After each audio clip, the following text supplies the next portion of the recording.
also gives you megalomania, narcissism, and delusions of grandeur.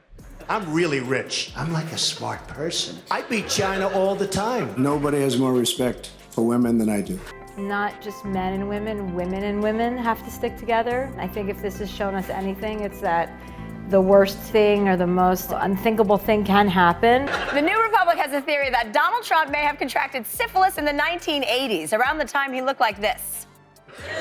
And Melania looked like this. I'm not going to give you a question. Can you stay categorically? You are fake news. Go home to mommy. Go home.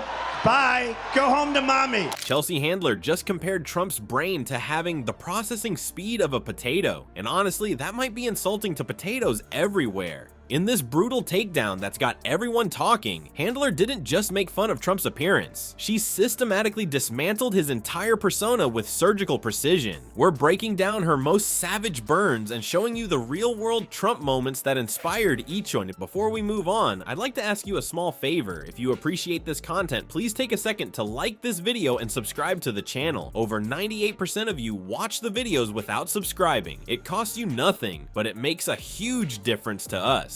So, did you click the subscribe button? Great. Thank you so much. Now, back to the video. When Chelsea Handler steps into the comedy ring with Trump, she doesn't throw light jabs. She delivers knockout punches aimed straight at his carefully crafted image. Handler basically performed a full comedy autopsy on Trump's appearance. And let's be honest, the man's physical quirks gave her plenty to work with. Let's start with that spray tan that Handler brilliantly compared to a human traffic cone. Look at any recent photo and you'll see what she means. Actually, I was only kidding. You can get the baby out of here.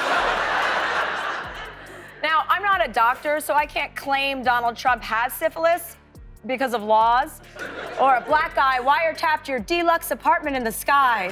Not just men and women have to stick together. I think if this has shown us anything, it's that the worst thing or the most unthinkable thing can happen. First on my list of favorite things about Trump, syphilis.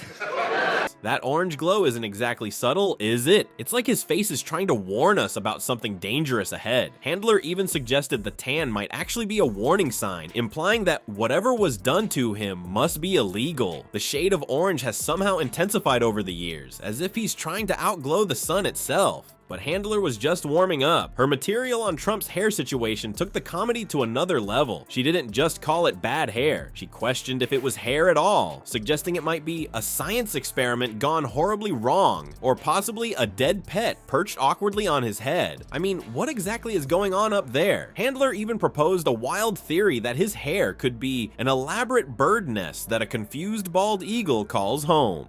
Syphilis also gives you megalomania, narcissism, and delusions of grandeur. I'm really rich. I'm like a smart person. I beat China all the time. Nobody has more respect for women than I do. Exhibit B, visual problems and squinting. Exhibit C, trouble walking and loss of athletic prowess. I'm not going to give you a question. Can you stay categorically? You are fake news. Go home to mommy. Go home. Bye. Go home to mommy. To make sure he's accountable for everything he does and says. I feel like it's one thing that he won the presidency, fine, okay, I accept that.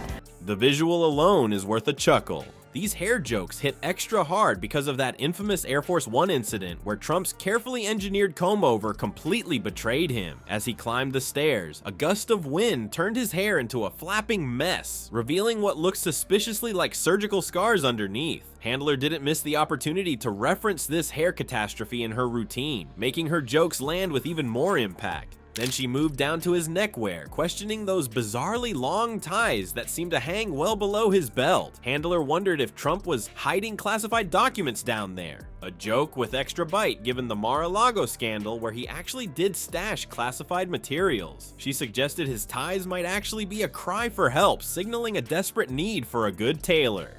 I mean, has anyone ever seen a tie that long on a supposedly professional person? And those hands, those tiny, tiny hands. Handler joked that if Trump ever got lost in a corn maze, his tiny hands wouldn't be able to reach above the stalks to signal for help. This callback to Marco Rubio's campaign trail jab shows how this particular insecurity has become part of Trump's public persona. Handler took it even further, comparing shaking hands with Trump to a toddler handing you a crayon. Ouch.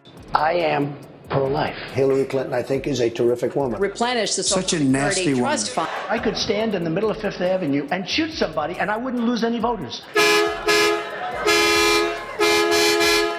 And that we have to figure out a way to stand up, and the fact that people are peacefully protesting is good. And we've got to really just figure out a way.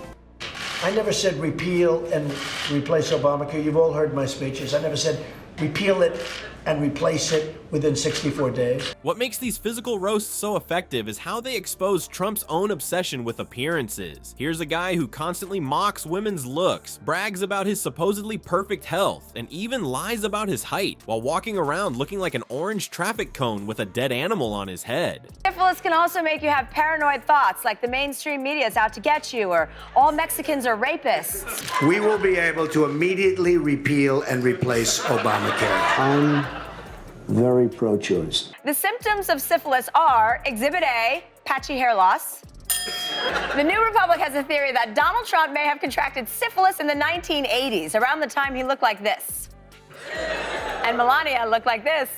Handler's routine creates a perfect comedy mirror, reflecting Trump's shallow fixation on physical appearances right back at him. His suits don't escape Handler's notice either. She pointed out they look like they were designed for someone who's stuffing dinner rolls into their pockets. A perfect description of his consistently ill-fitting attire. For someone so wealthy, you'd think a proper tailor would be on speed dial. I know words. I have the best words. I have a winning temperament. I know how to win. I'm the least racist person. Nobody builds walls better than me, believe me. And finally, syphilis can impair your judgment and memory, which might make someone forget things that they've said in the past. Syphilis can also make you irritable and manic. Don't be rude. Attacking us. Can you give us a question? Don't be rude. Can you No, give I'm us not a gonna give you question?